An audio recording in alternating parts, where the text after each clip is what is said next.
एक 5 वर्षीय छोटी लड़की जिसका नाम तारा है, एक कागज के ऊपर गुस्से से भरकर कलर कर रही है। उस पेंटिंग में गांधी जी के 3 बंदर छपे हुए हैं। उसकी मम्मी नेहा उसे खाने के लिए बुलाती हैं। जब वह लड़की नहीं आती तो नेहा उसके पास जाकर देखती है।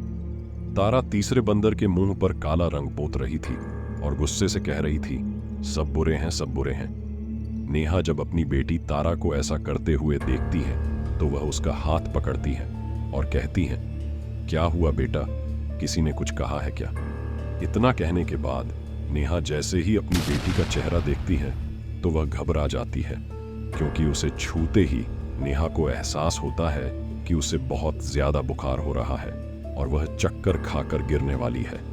नेहा उसे गोद में उठा लेती है। जैसे ही वह उसे गोद में उठाती है, तारा चीख निकल जाती है।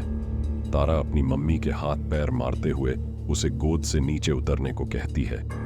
क्या हुआ बेटा, तुम्हें इतना बुखार हो रहा है?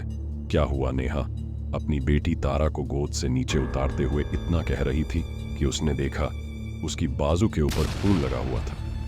यह देखकर नेहा काफी घबरा गई और उसने फटाफट अपनी एक सहेली सिया को फोन किया और कहा, सिया, तुम फटाफट मेरे घर आ जाओ। सिया का घर पास में ही था, इसलिए वह जल्दी ही उसके घर पर आ गई। क्या हुआ नेहा, तुम इतनी घबराई हुई क्यों हो? सब ठीक तो है ना सिया? देखना तारा को क्या हुआ है, उसके कपड़ों पर खून लगा हुआ है क्या? नेहा, तुम ये क्या कह रही हो? 1 मिनट रुको, मुझे इसके कपड़े उतार कर देखने दो। नहीं नहीं सिया, तुम इसके कपड़े नहीं उतारोगी। तुम क्या देखना चाहती हो? नेहा, पागल मत बनो। तुम भी जानती हो कि मैं क्या देखना चाहती हूँ। सिया, तुम पागल हो रही हो। तुम्हें लगता है कि तारा के साथ, तारा सिर्फ 5 साल की है सिया, कोई उसके साथ ऐसा क्यों करेगा? नेहा, देर मत करो, जल्दी से मेरी मदद करो। इसके कपड़े उतरवाने में सिया और नेहा दोनों ही डरते डरते तारा के कपड़े, नेहा और सिया तारा के कपड़े उतारती हैं। और फिर जिस बात का डर था वही हुआ।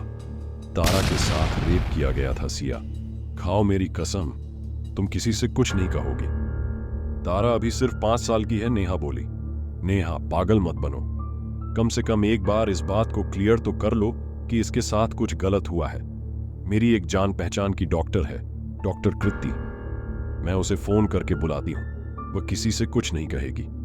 तुम घबराओ मत, अगर तारा के साथ कुछ भी गलत हुआ है तो इस वक्त उसकी जान खतरे में हो सकती है। तुम समझ रही हो ना नेहा? तुम कहां खोई हुई हो, पागल हो रही हो क्या? सिया ने कहा, जबकि नेहा बदहवास सी खड़ी थी। सिया, मेरी बेटी सिर्फ 5 साल की है, उसके साथ ये सब। नेहा का रो रो कर बुरा हाल था।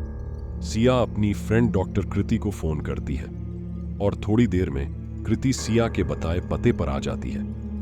वह तारा का चेकअप करती है, फिर बाहर आकर नेहा और सिया दोनों को बताती है कि तारा का रेप किया गया है और अगर उसे इस वक्त अस्पताल में एडमिट नहीं कराया गया तो उसकी जान जा सकती है। इन्फेक्शन उसके पूरे शरीर में फैल सकता है। नेहा फूट फूट कर रोने लगती है, जबकि सिया डॉक्टर कृति को बाहर तक छोड़ने के लिए जाती है। सिया नेहा से कहती है कि तारा को अस्पताल में एडमिट करवा दे, लेकिन नेहा बार बार मना कर देती है। एक दिन इसी तरह बीत जाता है और नेहा तारा को हॉस्पिटल में एडमिट करवाने से इनकार कर देती है। रात के समय तारा का बुखार और भी ज्यादा बढ़ जाता है। नेहा अपने पति विवेक से कहती है कि तारा को बुखार हो रहा है और वह बढ़ रहा है। विवेक कहता है, दवाई दे दो, बुखार ही है, उतर जाएगा। अगले दिन विवेक अपने दफ्तर चला जाता है। नेहा तारा की स्कूल से छुट्टी करवा देती है। पति के चले जाने के बाद नेहा फिर से सिया को फोन करती है और कहती है, सिया, तारा की तबीयत बिगड़ती जा रही है। सिया नेहा के पास आ जाती है और गुस्से में नेहा को खूब सुनाती है। नेहा, तुम समझ से काम लो, पढ़ी लिखी हो, वर्किंग वुमन हो, अगर तुम्हारी बेटी को कुछ हो गया तो क्या तुम जी पाओगी? इसलिए देर मत करो, जल्दी से तारा को उठाओ, मैं गाड़ी लेकर आती हूं। नेहा तारा के कपड़े बदलती है, इतने में सिया भी गाड़ी लेकर आ जाती है। वे दोनों उसे अस्पताल लेकर जाती हैं और डॉक्टर कृति उसका ट्रीटमेंट शुरू कर देती है। लेकिन कुछ ही देर में इंस्पेक्टर राणा अपने 2 हवलदारों और एक लेडी कांस्टेबल प्रिया के साथ इंस्पेक्टर राणा अस्पताल पहुंच जाते हैं। वे रिसेप्शन पर तारा के केबिन नंबर पूछते हैं और वहां आगे बढ़ने लगते हैं। दरवाजा खोलते ही नेहा की आंखें फैल जाती हैं। सिया, इन्हें किसने बुलाया? मैं तुमसे कहा था ना कि इस बात का किसी को पता ना चले। तुमने पुलिस को क्यों बुलाया? नेहा घबराई हुई बोली। नेहा, मैंने पुलिस को नहीं बुलाया। अस्पताल में एडमिट करवाने के लिए जो फॉर्मेलिटी होती है उसे तो पूरा करना ही होता है। अस्पताल वालों ने ही पुलिस को बुलाया है। और तुम फिक्र मत करो, क्या तुम नहीं चाहती कि जिसने भी ये सब किया है उसका पता चले? सिया ने समझाते हुए कहा। नेहा जी, सबसे पहले तो मैं आपसे यह पूछना चाहता हूं, इतनी बड़ी बात आपने हमसे छिपाई क्यों? क्या आप रेपिस्ट को जानती हैं जो उसे बचाने की कोशिश कर रही हैं? इंस्पेक्टर राणा नेहा से पूछते हैं। इंस्पेक्टर, ये आप कैसी बातें कर रहे हैं? अगर मुझे पता होता कि मेरी बेटी के साथ यह सब किसने किया है तो मैं खुद ही उसका गला अपने हाथों से दबा देती।